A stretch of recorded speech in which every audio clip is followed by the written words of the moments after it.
મને બહુ હેરાન કરે છે અને એનો છોકરો પોતે અને એને પૂરી લાગવાને હિસાબેથી મારું આ બધું હેરાન કરી રાખે છે મને.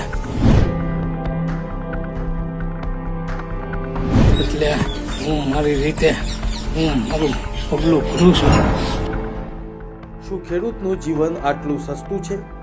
અમરેલીના વડિયામાંથી એક કરુણ ઘટના સામે આવી છે જે દરેક સંવેદનશીલ વ્યક્તિને હચમચાવી દેશે.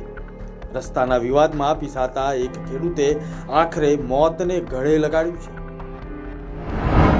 ખેતરનો રસ્તો બંધ કરી અને સતત માનસિક ત્રાસ આપીને બાલાભાઈ મંજીભાઈ સુજિત્રા અને ભાવેશભાઈ બાલાભાઈ સુજિત્રા દ્વારા હેરાનગતિ કરવામાં આવતી હતી. આત્મહત્યા કરતા પહેલા ખેડૂતે એક વિડીયો વાયરલ કર્યો હતો જેમાં તેમણે વગદાર બાપ બેટા પર ગંભીર આક્ષેપો લગાવ્યા હતા. ખેડૂતે આક્ષેપ કર્યો હતો કે ખેતરનો રસ્તો બંધ કરીને માનસિક રીતે તેમને તોડી પાડવામાં આવ્યા છે. રાજકીય વગ અને સત્તાના જોરે તેમને ક્યાંયથી ન્યાય મળતો ન હતો, જેનાથી હારીને તેમણે ઝેરી દવા ગટગટાવી લીધી છે.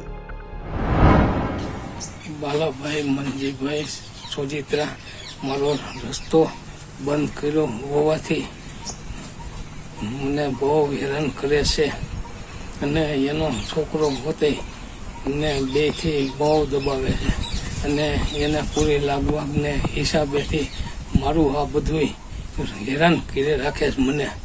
એટલે હું મારી રીતે મારું પગલું ભરું છું અને મારા દીકરાનું ધ્યાન રાખજો.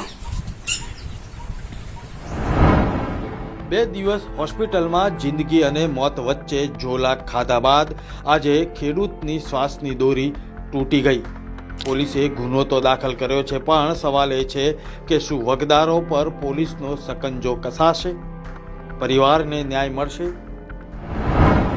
અમરેલી જિલ્લાના વડિયા પોલીસ સ્ટેશન ખાતે એક ગુનાહિત દુષ્કર્મનો ગુનો દાખલ કરવામાં આવ્યો છે.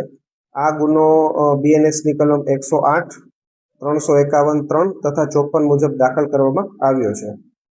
આ ગુનાની ટૂંક વિગત એ પ્રકારની છે કે આ ગુનામાં જે મરણ જનાર છે તેમનું નામ છે મનસુખભાઈ જીણાભાઈ સોજિત્રા. આ મનસુખભાઈ સોજિત્રા છે તેમની વડીલ ઉપરજીત એક જમીન આવેલી છે ગામમાં. ઈ જમીનની બાજુમાં જે આ કામના આરોપીઓ છે બાલાભાઈ મંજીભાઈ સોજિત્રા તથા ભાવેશભાઈ બાલાભાઈ સોજિત્રા, તેમના દ્વારા વાડિયા જવાનો જે રસ્તો છે એ વર્ષોથી અવારનવાર રોકવામાં આવતો હોય છે અને તેમને ઘણીવાર ગાળો દેવામાં પણ આવતી હોય છે. આ બાબતના ત્રાસથી આ કામના જે મરણ જનાર છે તેમના દ્વારા પોતાની વાડીમાં ઝેરી દવા પી અને આપઘાત કરવાનો પ્રયાસ કરવામાં આવ્યો હતો. ત્યારબાદ તેમને હોસ્પિટલ ખાતે ખસેડવામાં આવ્યા હતા. ત્યાં તેમનું મૃત્યુ નિપજેલું હતું. પોલીસ દ્વારા ધોરણસર આની ફરિયાદ લઈ અને આરોપી પકડવાની તજવીજ હાલ ચાલુ છે. આ કામની તપાસ છે એ પોલીસ સ્ટેશનના ઇન્ચાર્જ પીઆઈ KS ડાંગર